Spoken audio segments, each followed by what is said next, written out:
Well, hello, my darlings. Back here, I'm Faith from Faith and Grits, and back with the last little look at my Echoes of Edith journal. And she has come out. I'm so pleased. I'm so very pleased with her.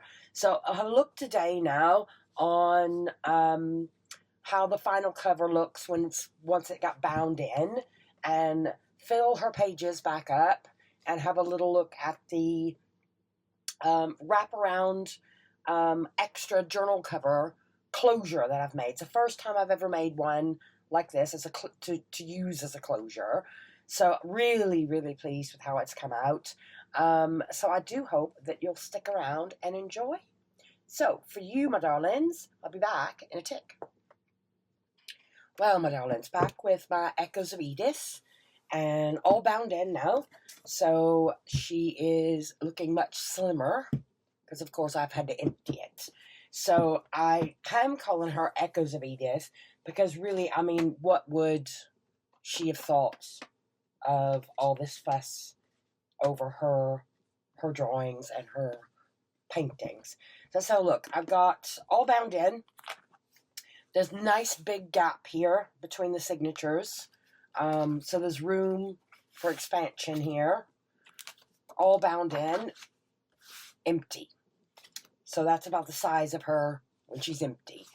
So for the Ex Libris card, a similar thing I did for the Nevermore, and I thought, right, it's Ex Libris. It's from the library of Edith Holden. So on the back, I've put the keeper as Edith Holden from 1917, which is a few years after this book, but before she passed away. And it says, "Guard this book with tender care, and cherish the wild things it holds. Let it wander from keeper to keeper, each journey etched upon its folds." So then I've got a place then for, let me hold this up a little bit. I've got a place then for future keepers of the book to record their name and the year. So hoping that the book passes from hand to hand. Now, I've stuck a leaf on there because me and the sewing machine had one of those moments, and there's a massive ball of thread there, and I thought, no, I'm not going to cut it off. I'm going to leave it there and stick a leaf on it. So just run with it. So I'm quite pleased with how that sort of fabric spine has come out there up against this paper. Really pleased with that. So the wallpaper pages on the outsides are, I've left the outside as it is. There's lots of room in this book to continue to work, and that's kind of the idea, until I know if I'm going to keep the book or pass it on. So instead of doing like a final flip there, I'll come back to the closure. I thought I'd just fill it back up with all the loveliness as we chat through. So there's plenty of room for embellishment. I could go back and do extra stamping in here. There's a belly band there. Let's see if I can get all these back into the right order. Now that had 3 tags in there, because the 2 tags on their own were sliding about, because it's quite a big pocket. So I stuck that one in the background. Make sure I'm on camera. There. So a lot of these pages I've left because there's lots more room in here to work. Another journaling card. I've got several projects inching up close on me that I need to get stuck into. That's been stenciled and some writing paper added to the back to cover up the manufacturing that was on the back of the card. But no, the room behind me, my darlings, is absolute chaos. Quite pleased with how those came out. And that came from the Frampton Flora book. I didn't even realize I had a copy of that. But it's going away with the Edith books because they marry in so beautifully together. And of course, those were the Wagtails fuchsia books. That's a tip out, tip down? No, tip down. So tip up, tip down, and tip out. So I've got a writing card. Again, that's from that Frampton Flora book. And I put some ledger on the back and just scrunched up the edges a bit. So I haven't made a writing board for this. That might be something for the future to think about for this one. That's got a tab on it that says birds. That came out of that Edith planner that I'd found. More Edith pages, just backed with some tea-stained writing paper. So that center spread image then is still visible from the Edith book underneath. But of course, if this book goes on to a new owner, who's to say they could take all of this stuff out? This was an absolutely huge greeting card that I found, blank inside, but lovely image on the front to tie in with the Edith style.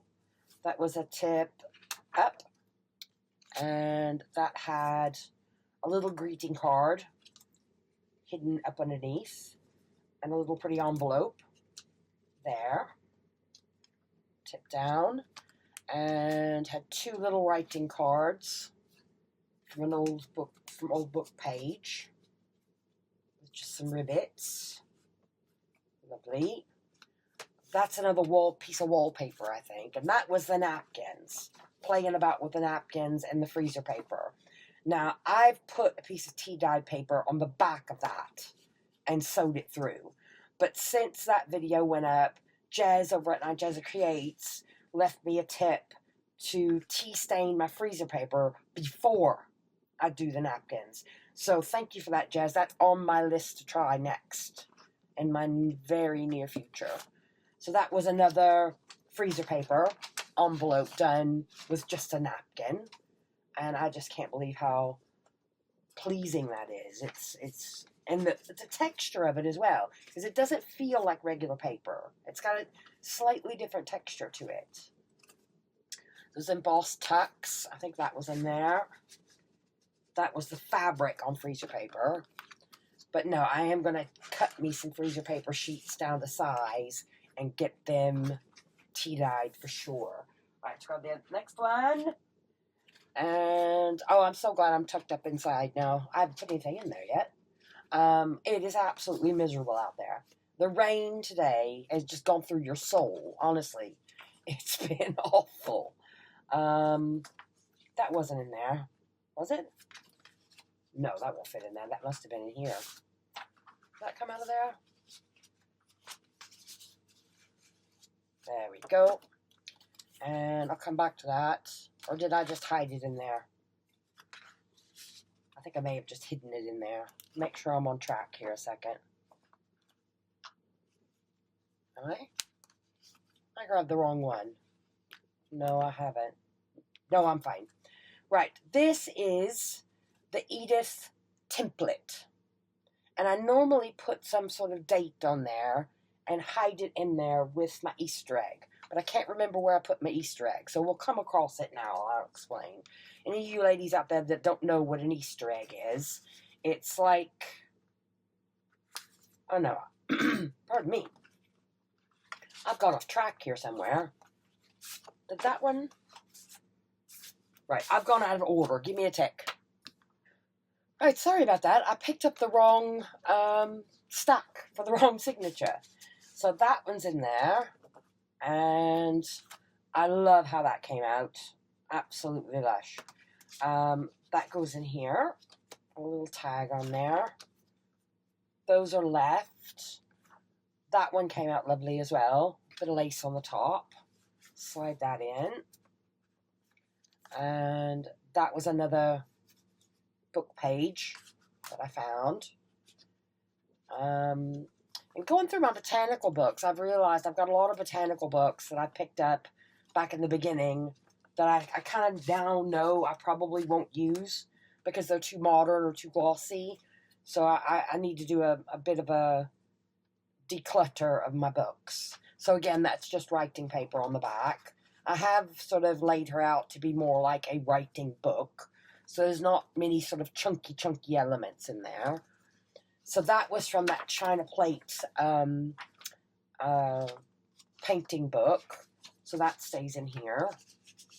Not sure how I feel about leaving that extra flap. I'm kind of wishing I had chopped it off And that was the fabric on the freezer paper. So that's been sewn then through the machine.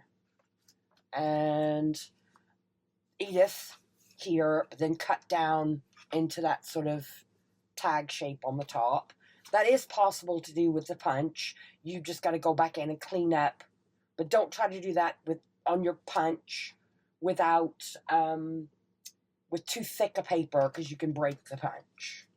But if the paper's thin enough, it's easy to do. Let's see.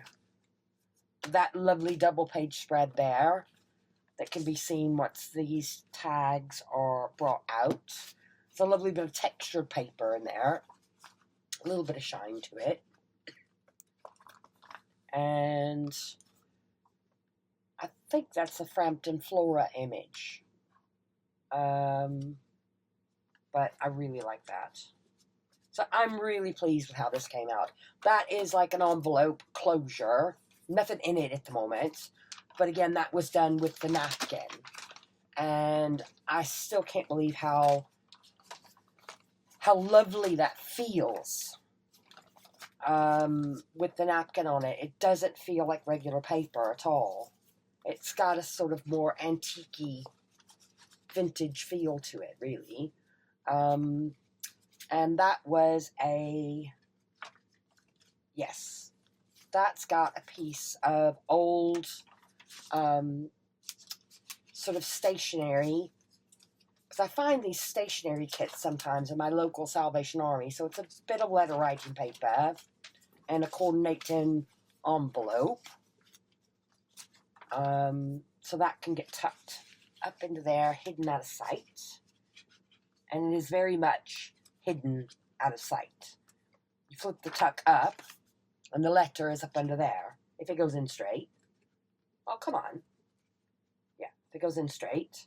And then that's just a piece cut off a 6x6 to go into that tuck. And it's just the right height for that to tip down. So no, quite pleased with that. Because I'd stuck the tip in too low. I put the tip up in too low. I meant to glue it higher up on the page, so it's hanging down lower on the other side. Another embossed one, quite a lovely way. I love, that's new ledger paper, but again, putting the new ledger paper down and going back over the edges, I quite like the way that effect has come out. And ever so subtly adding that text stamp on the top of the book page illustration. So lovely. That was another one of those freezer paper ones. And like Jez was saying about tea dyeing it, because I can see it. You probably can't tell, but it's got that stark white showing on the edges from the freezer paper, even though the back has had the tea stained paper added to it. But it's a learning curve. And some book pages just on their own for some sort of future creative play. And another that needs filling as well. And another journaling card there. So let's get that last one stuck in yet. So she's already sort of beefing up a bit here. Grab the last one. And we'll have a look at the difference. So I am going to, there's two more lovely journaling pages there that can be played with. Another tall tag. So I don't know if I'm going to keep this one as my first Edith or sell her on. I really don't know yet. I am going to put together a sort of muse pack, sort of bundle of related materials to go alongside her. So there's some things that I found that I didn't get around using. Another one of those greeting cards that are strewn across the table behind me that need to go into a pack with her. So, you know, if I want to go back and do some collage work and things like that in there, it's all in one place. A huge envelope, again, freezer paper and a napkin. It is a bit bright, but that's okay. Let's That can't go on that page. Surely. That's too tall. How is that on that page? You know what? That page may have been farther down when I bound it in. These might not fit then. Where's that tip up? Or were these in here? What am I doing now? Oh, I got myself muddled up again. Have I got myself muddled up again? Oh, let's just stick them in. I think these two were in here. So you've got that double page with the poppies on there. These are just the tea papers on the back. And that was definitely in there. I remember that being in there. That's not too tall. That card could well have been in there. And the tip up definitely had these two. I think it's just that envelope that's not going to fit because it's too tall now. That's okay. Pop that away. That's similar to that Victorian one. It's a piece of just writing paper that came in a Monet stationery set that I found in a charity shop. So that goes up under the tip. And the piece I just had in my hand, that piece then I've just cut from a piece of 6x6 to go in there. So now I'm really pleased with how this has come out. A little bit of a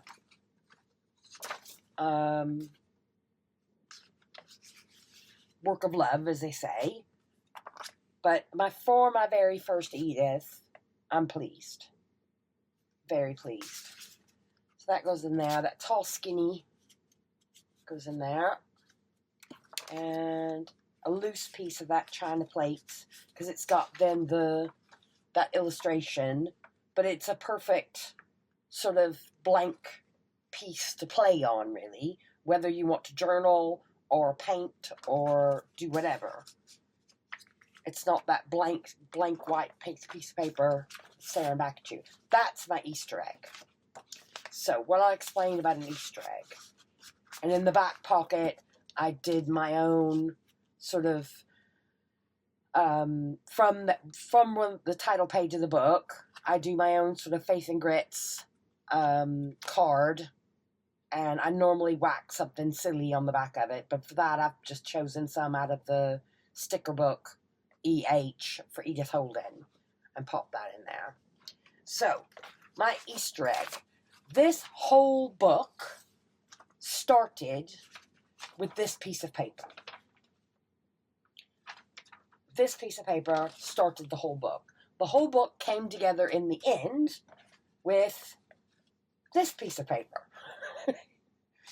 So I tend to write a little note in there to a future owner to say, you know, this book started its life with this piece of paper. So if I sell a book on, they want to throw it away, makes no odds to me. But instead of me putting this piece of paper in my bin, I like to hide it in there somewhere. So where can I hide this one? I don't want to put it in any of those tip ups because it's going to be too, thick. So where can I put it? Let's have a think. I'm not going to put it in there because I'm going to add some more bits into that. It can't go in there because it'll make that page puff up. I just want to put it behind something. In there, maybe. Open it up a bit. And, yeah, just hide it. It's in there.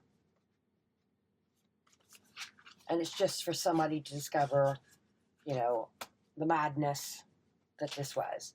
So, my darlings, the closure, I ummed and awed because I wanted to do something with this image. And I just could not figure out a way of making it work size-wise. So this is going away to be kept. So what I did is I rummaged through all the material I brought out. I didn't really want to glue a bunch of lace on there. I couldn't bring myself to glue over the velvet. So I made myself a wraparound cover. So here we go. So that, I still wanted lace on the spine. So I got my sort of antique box of lace out and found this, and it's thin enough and flexible enough where I can tie it. So I had some of this upholstery fabric. So I sewed that upholstery fabric across just a piece of brown craft card. And I just used pieces of paper that were already laying out on my desk.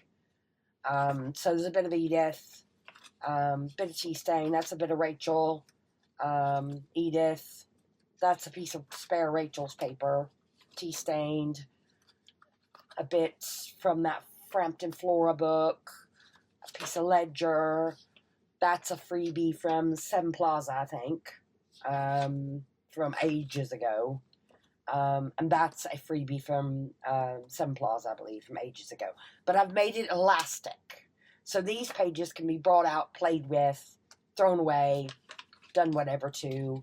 And then, of course, that's the reverse side. I've left a bit of Ledger there. That's the reverse of the 7P one, the Frampton Flora.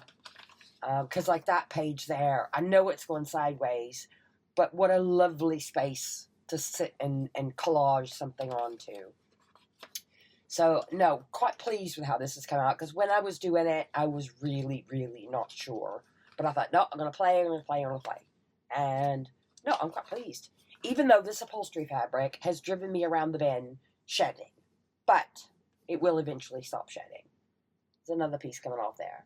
So anyway, that's quite thick, because that upholstery fabric is really thick. So to show you the final work, then, I just glued the lace on and went and rummaged around and got some greenery from around my room, artificial greenery, and just glued it all down with a lace doily, with the dreaded beacon. Oh my God. Somebody else said dreaded beacon. I think it was Bella the other day. Oh, do I have to get the dreaded beacon out? I was like, oh. Yes, me and the beacon had a battle, but I won. So that then is going to be my closure for my Echoes of Edith. So I haven't done anything to the ends of this. I don't think it's going to fray. This lace came from a house clearance that was out of the ark. So who knows how old it is, if that old. So there we go, my darlings. My Echoes of Edith. Isn't she beautiful? Absolutely beautiful. So very much a writing book. Maybe some light collage work. With all the pockets full. But that doesn't mean anything, because you can empty the pockets and fill it with what you want. But very, very pleased with how that book cover. I've never made a wraparound book cover before. So I'm quite pleased as my first attempt of how this one has come out. So, thoughts, my darlings? If you like what you've seen so far of Edith, please give me a like, leave me a comment. Think about subscribing if you're not already subscribed. All those things help. And I'm gonna end now with Edith for a while, because the chaos behind me is real, and I really got to go sort it out, because I've got a few big projects coming up that I need to get stuck into.